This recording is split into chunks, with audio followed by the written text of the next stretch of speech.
Mesdames, Messieurs, bonsoir et merci de la fidélité à la télévision nationale. Dans l'actualité, la coopération entre le système des Nations Unies et la Guinée se renforce. Déjà, le bilan sur le terrain est positif. L'accompagnement de l'institution est bien apprécié à tous les niveaux. La protection de l'environnement au cœur des préoccupations. Le gouvernement met les bouchées doubles pour réduire la pression sur la couche de jaune. Vous aurez les mesures prises dans ce journal. Littérature, un livre publié par l'Harmattan Guinée retrace le parcours de la radio-télévision guinéenne en tant que média de service public. L'auteur est l'un des pionniers de cette maison. C'est tout pour les titres. Une fois encore, bonsoir et bienvenue dans ce journal. Dans l'actualité, visite à l'Assemblée nationale du nouveau coordinateur du système des Nations Unies, Vincent Martin, et l'honorable Amadou Damaro Camara s'accordent sur le renforcement de la coopération entre les deux institutions. Plusieurs autres questions d'intérêt politique, économique, ainsi que les nouvelles réformes en vigueur au système des Nations Unies ont été également passées en revue. Compte rendu Robert Siditolno.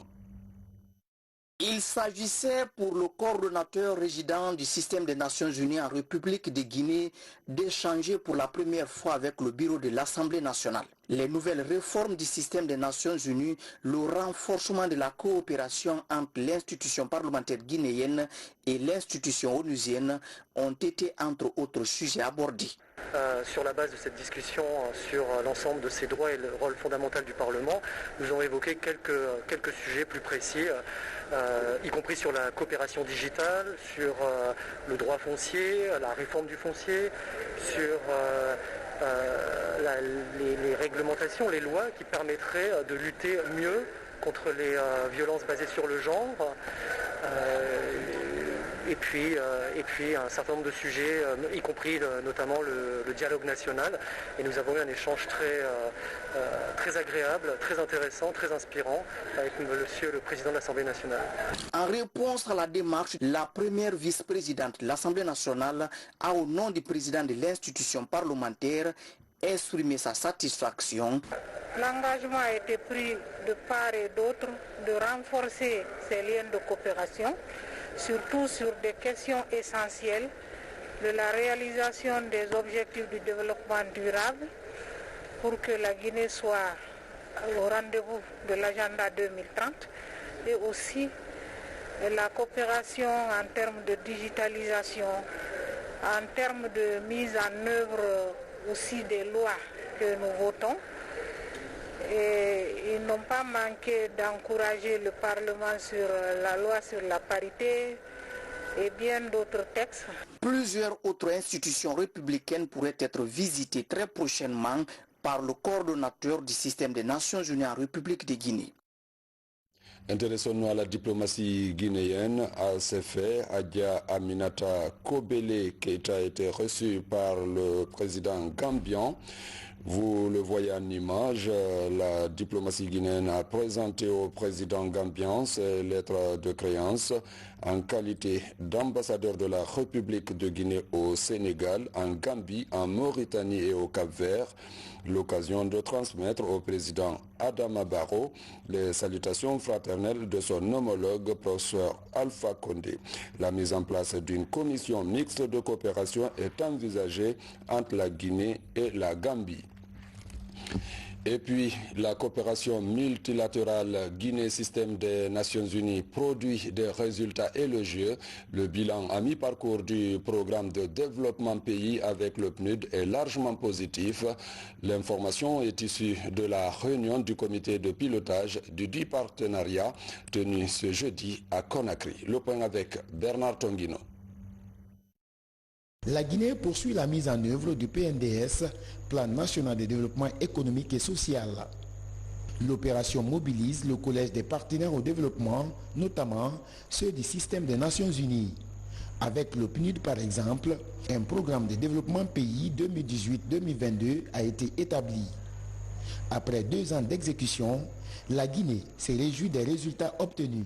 L'intervention du PNUD est très important pour notre pays, et parce que j'ai noté un engagement ferme de cette organisation très importante dans le développement des pays. Avec la détermination du PNUD, le ministère de la Coopération et les autres ministères sectoriels travailleront d'arrache-pied, en redoublant d'efforts afin d'atteindre les objectifs que nous nous sommes fixés. Ce bilan à mi-parcours a permis au comité de pilotage du programme Coopération de s'apercevoir que les objectifs fixés ont été largement atteints. Près de 60 millions de dollars sont investis dans plusieurs domaines axés sur la bonne gouvernance, la transformation du capital humain et le développement économique de la Guinée. Les orientations nouvelles promues par le chef de l'État et M. le Premier ministre nous permettent de renforcer un certain nombre d'actions déjà engagées. C'est de la nouveauté. Nous renforçons l'économie numérique, la digitalisation d'un certain nombre de services et d'actions. Nous avons des axes de coopération qui renforcent l'employabilité, la formation des jeunes, l'insertion dans le monde du travail et l'entrepreneuriat. En dépit de nombreux résultats obtenus, certaines difficultés ont parfois entravé les actions d'aide au développement, entre autres les crises électorales, la pandémie du Covid-19 ainsi que les difficultés de mobilisation des consultants internationaux. Des défis que l'État guinéen et les partenaires au développement s'engagent à juguler dans les nouvelles orientations de coopération. Toujours le programme Integra appuie à son tour le développement et la réinsertion socio-économique des jeunes. Les projets en cours d'exécution de ce programme ont été visités par la nouvelle ministre de la Jeunesse et de l'Emploi jeune. Reportage Algassi Mouba. L'insertion socio-économique et professionnelle des jeunes, une des principales priorités du gouvernement et ses partenaires au développement. À travers ses visites de terrain, la nouvelle ministre de la Jeunesse et l'Union européenne s'informe de l'intérêt du programme Integra. À Afia, par exemple, la délégation s'est rendue sur le site de production et de pose des pavés pour les routes, mais aussi à la Maison des Jeunes où se déroulent des séries de formations. Ce projet en fait traduit la volonté politique de son Excellence, Monsieur le Président, dans sa mise en œuvre de l'insertion socio-économique, donc de l'employabilité des jeunes guinéens et la lutte contre l'immigration clandestine des jeunes.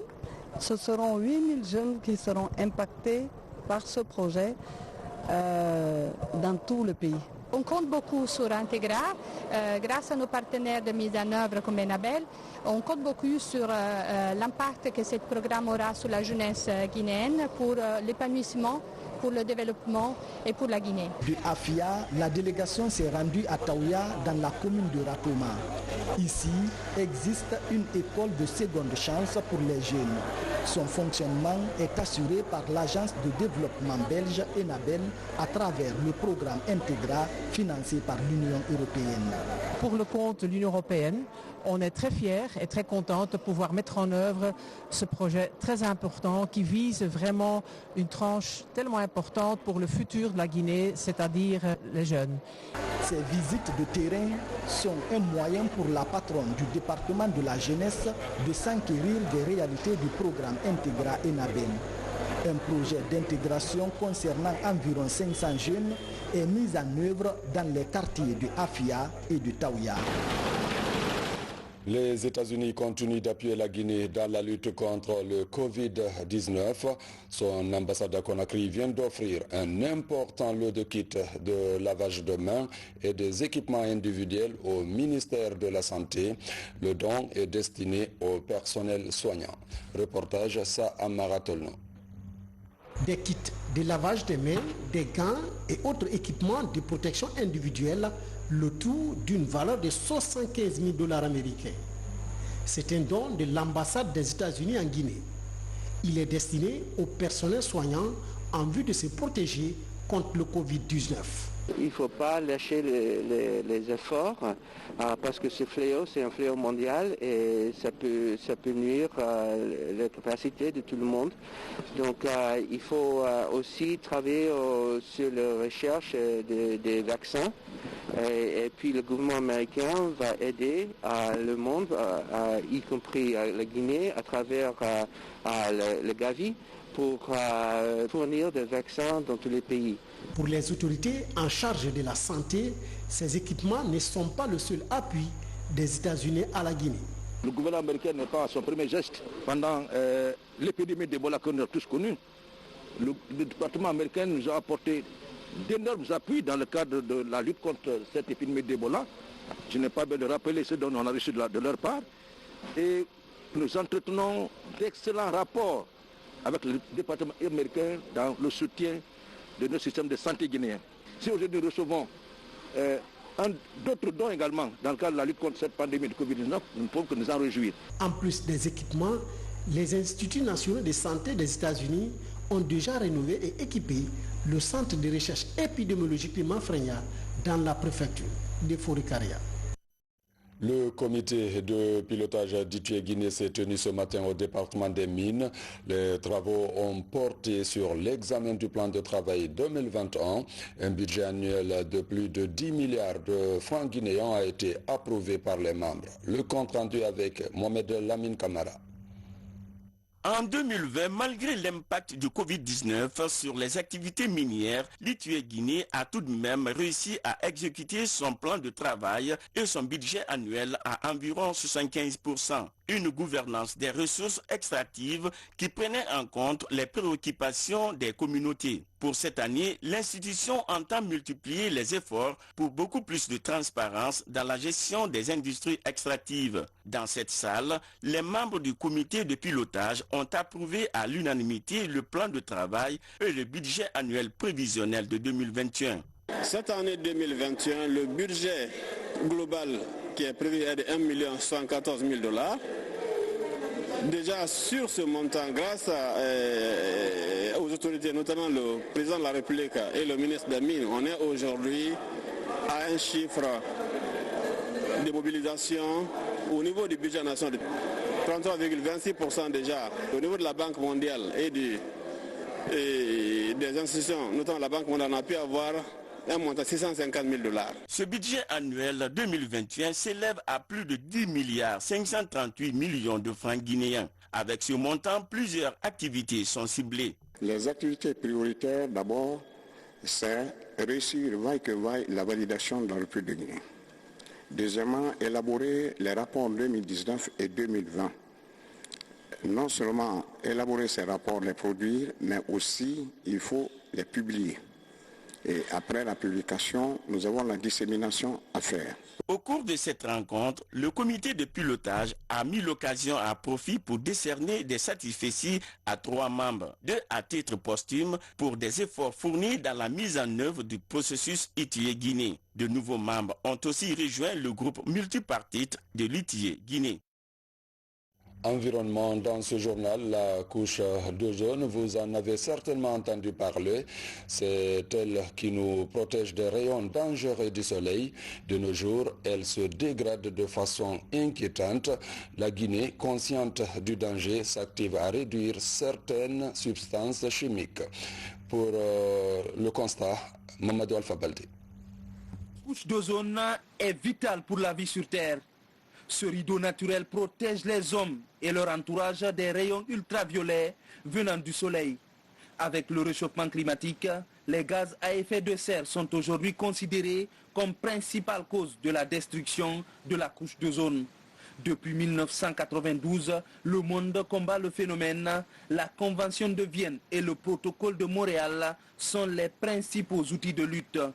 Tous les pays signataires des accords, comme la Guinée, sont dans la contrainte d'engager des actions fortes pour interdire l'utilisation d'un certain nombre de gaz, comme les hydrochlorofluorocarbones. On a mis déjà des rapports à disposition qui leur permettront effectivement d'identifier ces substances dès la rentrée, dès l'importation. Mais pour un premier temps, nous avons dit quoi? Que lorsqu'il y a par exemple ici une demande d'importation de substances au niveau du ministère du Commerce, le Bureau national ozone doit être automatiquement contacté de façon technique pour savoir réellement est-ce que cette substance est réglementée ou pas. Donc à partir de là, nous donnons notre accord ou pas. Si la substance est importée, les agents de contrôle doivent être en mesure de reconnaître. Piloté par le département en charge de l'environnement, des représentants de la douane, de la sécurité, de l'agriculture et du commerce bénéficient de 2 jours d'échange et de formation sur l'identification des substances en voie d'interdiction du fait de leur contribution active à l'appauvrissement de la couche d'ozone. L'utilisation des climatiseurs, des frigidaires et d'autres gaz qui n'est pas encadrée cause des dégâts importants sur la couche d'ozone. L'identification des fluides frigorigènes lèvera le voile sur une certaine méthodologie d'action spécifique qui renforcera davantage des précautions d'usage qui réduisent l'ignorance à sa plus petite expression. Avec l'implication de tous les acteurs, la Guinée compte participer aux efforts déjà engagés au niveau mondial avec l'ONU Environnement pour arriver à une reconstitution entière de la couche d'ozone, aujourd'hui fragilisée. Au niveau de l'environnement, toujours une plantation compensatoire sur la ligne d'interconnexion du projet énergétique de l'OMVG vient d'être brûlée à Kolenté dans la préfecture de Kindia. Le feu d'origine criminelle a consumé plus de 4000 plantes. Reportage Nabi Kamara. Les 13 hectares, ce sont plus de 4000 plants forestiers qui sont partis en fumée la semaine dernière dans la sous-préfecture de Kolenté à Kindia. Sur le terrain, le mode opératoire indique que cet incendie est d'origine criminelle. Les plans avaient donné, la réussite était à peu près à 90 à 98%. Un jour maintenant où la mission était annoncée pour venir visiter cette plantation, on vient trouver maintenant qu'il y a eu l'incendie. On va continuer à mener les enquêtes jusqu'à mettre main sur l'auteur de ce feu-là. Nous sommes à pied pour faire les enquêtes et nous sommes sur les enquêtes pour que l'auteur soit retrouvé. Et je vous rassure qu'on fera tout le mieux pour que l'auteur soit retrouvé. Les coupables semblent avoir profité de l'obscurité pour venir mettre le feu à cette plantation forestière créée par l'association des femmes d'Inzerekure Yomu Lola, une ONG nationale qui a passé le contrat pour reboiser cette ligne d'interconnexion du projet énergie de l'OMVG. C'est cette zone-là qui avait été retenue pour le reboisement avec les espèces locales. Et comme vous savez, les espèces locales, c'est non seulement c'est des espèces de valeur, mais des espèces qui coûtent extrêmement cher. J'ai vraiment le cœur meurtri, parce que quand je pense aux dépenses effectuées, quand je pense aux efforts que la section, le cantonnement et l'OMVG, je suis complètement déçu de voir ces résultats partir comme ça en feu. Il s'agit donc d'inviter les citoyens à observer la prudence en cette période sèche pour éviter les feux de brousse dans notre pays, véritable ennemi de l'environnement. De vastes chantiers de réforme sont engagés dans le secteur du transport aérien en Guinée. Au niveau de l'aviation civile, on note des améliorations. Une trentaine d'inspecteurs nationaux en sécurité et sûreté en aviation viennent de prêter serment au tribunal de première instance de Kaloum. Ce personnel doit désormais répondre aux normes de l'aviation civile internationale. Tierno Younoussaba.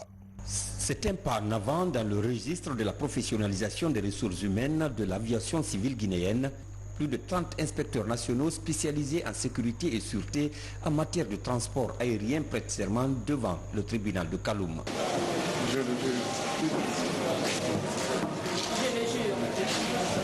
Au terme de ce rituel hautement symbolique, les bénéficiaires peuvent exercer leurs fonctions en tenant compte des principes y afférents. Quand on est soumis à un serment,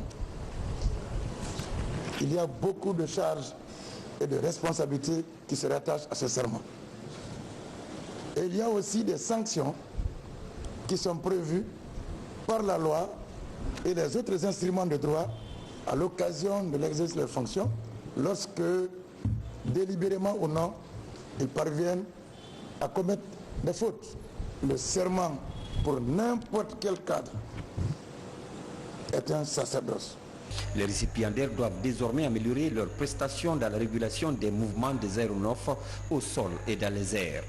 Une avancée qui va permettre à la Guinée de protéger les passagers contre le terrorisme et autres actes illicites. La convention relative à l'aviation civile internationale à laquelle 193 États du monde sont partis, comporte 19 annexes. Il y a une des annexes qui traite spécifiquement de la question de la sûreté de l'aviation. La sûreté de l'aviation dont je viens de vous parler tantôt, la protection de l'aviation civile contre les actes malveillants. Nous travaillons à des normes que ces annexes-là comportent et nous avons l'obligation de les mettre en œuvre. Donc notre travail de tous les jours, c'est de faire en sorte que les normes soient appliquées. Ces réformes vont davantage faciliter à la Guinée le respect des normes internationales dans le domaine de l'aviation civile, une étape franchie pour la modernisation de ce secteur. La République de Guinée a adhéré à la convention de l'Organisation de l'aviation civile internationale qu'on appelle la convention de Chicago depuis mars 1959. C'est l'un des premiers actes de souveraineté que la Guinée a eu à signer. Alors, ces inspecteurs désormais, en matière de sûreté et de sécurité de l'aviation, prennent toute la responsabilité en termes de loi. Le gouvernement nous a aidés et il faut le dire, on remercie le président de la République parce que nous sommes audités par l'Organisation de l'aviation civile internationale. Nous le serons en novembre prochain et il fallait donc qu'on forme rapidement nos inspecteurs aux standards internationaux et ils le sont tous. Aujourd'hui, on a 31 inspecteurs nationaux reconnus par l'OACI. Avec cette cérémonie, la Guinée réaffirme encore son engagement à respecter les normes de l'Organisation de l'aviation civile internationale. Dans le registre du transport aérien, outre la volonté de respecter les textes réglementaires, côté perspective, un vaste projet d'extension et de modernisation de l'aéroport de Conakry vient d'être lancé. Lancement des travaux de construction de logements sociaux en faveur des forces armées guinéennes. La cérémonie de lancement du projet s'est déroulée au camp Alpha Yaya Diallo. Le programme s'inscrit dans le cadre de l'initiative présidentielle qui vise à offrir un toit à chaque Guinéen. Reportage adjudant Alassane Diaby. L'initiative présidentielle de construction de logements sociaux prend forme. Sur ce site, 2 variantes de bâtiments témoins y seront réalisées. Une villa de 3 chambres et 1 salon, plus toutes les commodités, et un bâtiment à étage R+1.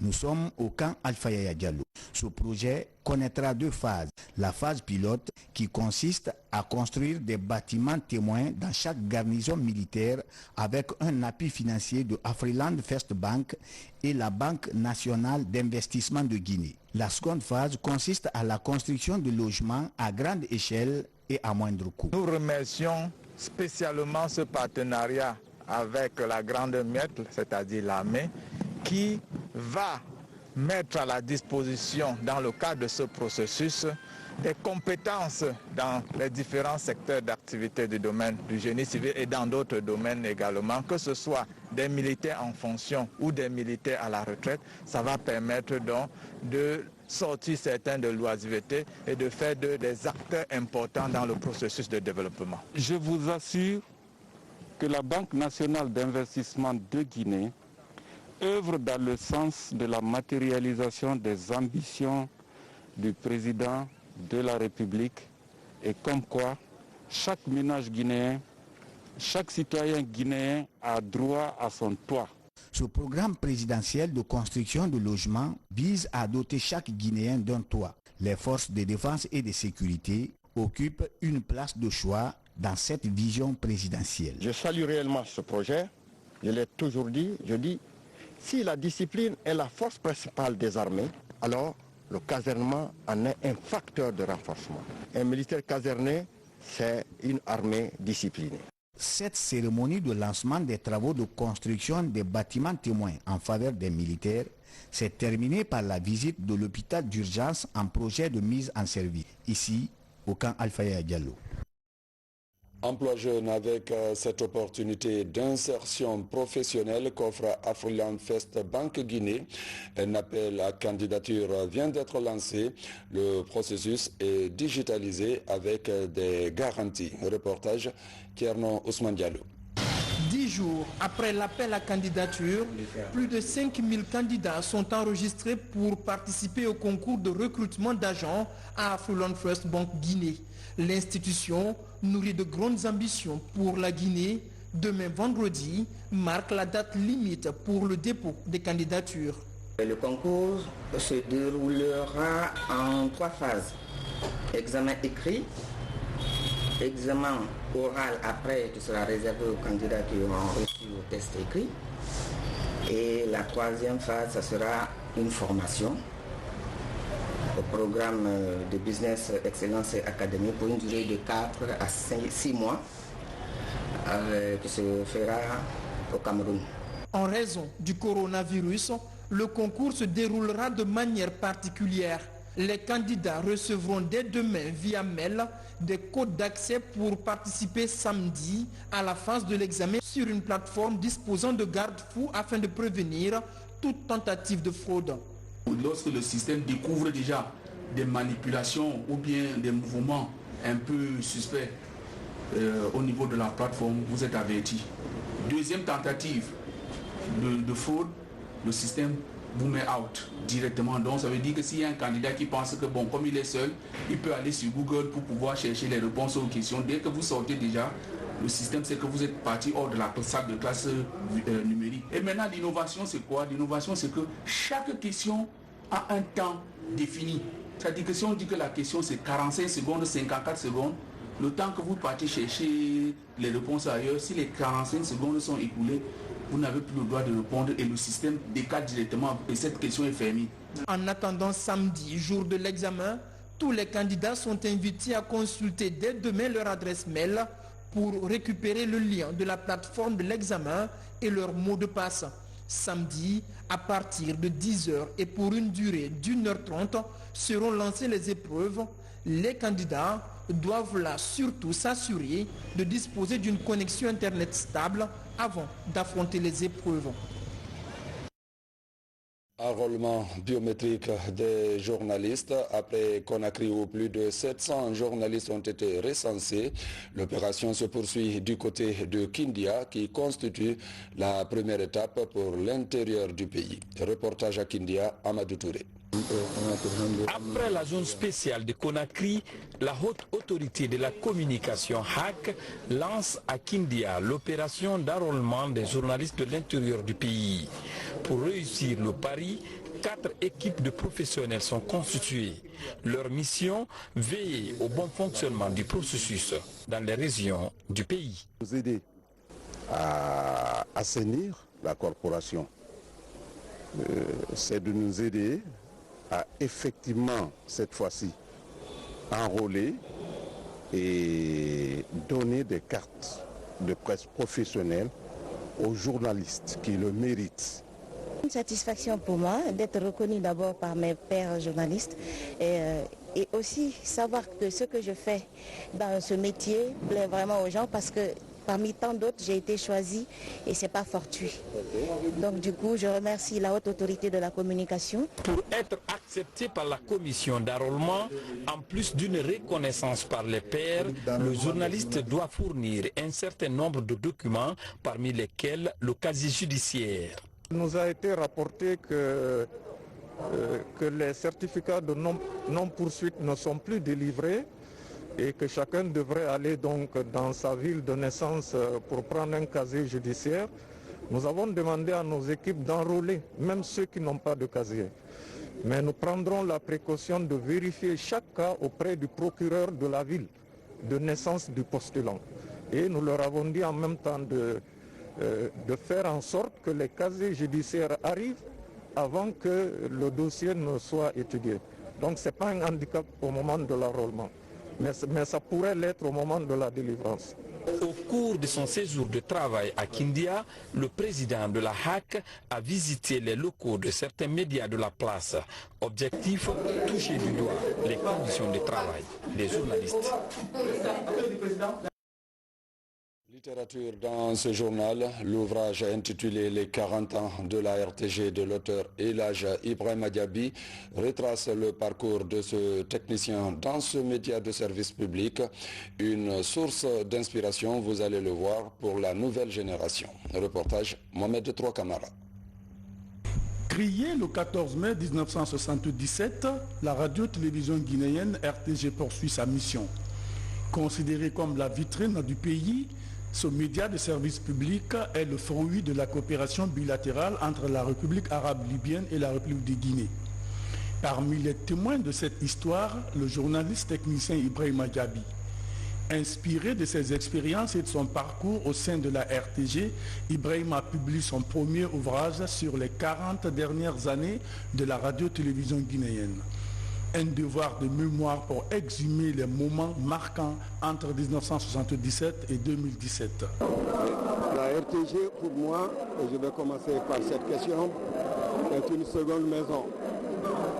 Parce que durant notre séjour à la RTG, nous passions beaucoup plus de temps entre nous à la RTG qu'à la maison. Ce qui fait que nous gardons de la RTG un souvenir très profond. Un souvenir qui nous a marqué pour très longtemps. Je viens de connaître la RTG à travers Elage, qui, dans ses relations avec nous à l'institution, est un sage. Il nous a appris la sagesse à l'institution. Il vient nous comprendre, nous faire comprendre encore ici qu'en plus de ses fonctions de technicien, mais c'est un historien, c'est un littéraire. L'engagement de l'auteur à travers cet ouvrage de 179 pages, intitulé Les 40 ans de la radio-télévision guinéenne, inspire les amis des petits écrans. Depuis 1968 jusqu'à maintenant, Ibrahima Diaby et moi, nous sommes ensemble. Je ne sais pas comment vous pouvez calculer, ça fait 50 ans bientôt. Notre classe, à l'époque, on a pris 11 personnes, 6 pour la télévision et 5 pour l'informatique. Donc les premiers informaticiens et les premiers techniciens de la télévision étaient dans la même classe, en 3e année à Collier. Diplômé de l'École nationale polytechnique d'Alger en 1974, son ambition est de transmettre ses connaissances à la nouvelle génération de journalistes. D'où la sortie de ce livre pour retracer l'histoire de la radio-télévision guinéenne et rappeler la mission noble de ce média public.